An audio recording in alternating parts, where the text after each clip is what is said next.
ओम श्री परमात्मे नमः।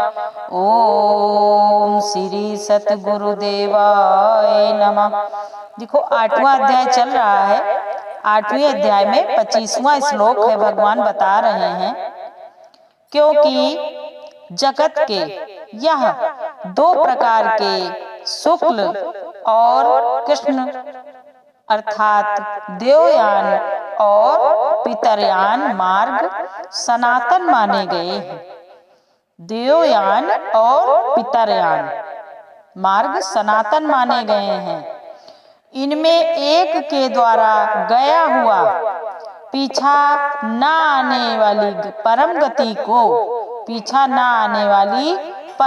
को प्राप्त होता है और दूसरे द्वारा गया हुआ पीछा आता है अर्थात जन्म मृत्यु को प्राप्त होता है। ये भगवान बता रहे हैं देवयान और कृष्णयान।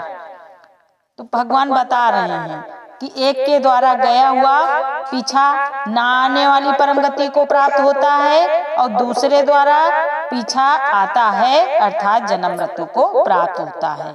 फिर 26वें श्लोक में बता रहे हैं भगवान, हे पार्थ, इस प्रकार इन दोनों मार्गों को तत्व से जानता हुआ कोई भी योगी मोहित नहीं होता अर्थात फिर वह निष्काम भाव से ही साधन करता है, कामनाओं में नहीं फंसता।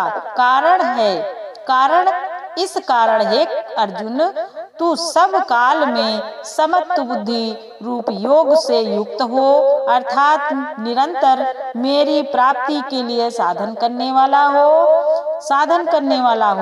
27वें बताते हैं क्योंकि योगी पुरुष इस रहस्य को तत्व से जानकर वेदों के पढ़ने में तथा यज्ञ तप और दानादिकों के करने में जो पूर्ण फल कहा है उस सब को निसंदेह उल्लंघन कर जाता है और सनातन परम पद को प्राप्त होता है। ये भगवान 8वें अध्याय के 25, 26, 27 ये बताते हैं। इस श्लोक में भगवान समझा रहे हैं कि जो हम ये 2 मार्ग हैं, एक के द्वारा जैसे सकामता में आते हैं, संसारिक चेष्टा करते हैं, मांगते हैं तो लेने के लिए आना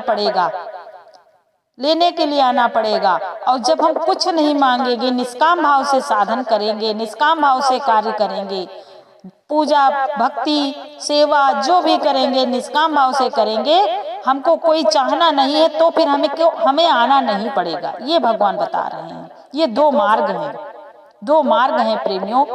ये भगवान के वचन हैं, अनमोल वचन, गुरु के वचन।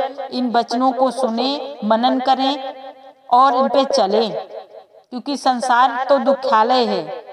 यहाँ तो सुख दुख दोनों हैं, एक साथ चलते हैं। इसलिए गुरु के वचनों को जरूर सुने। हरि ओम तत्सत। हरि ओम तत्सत।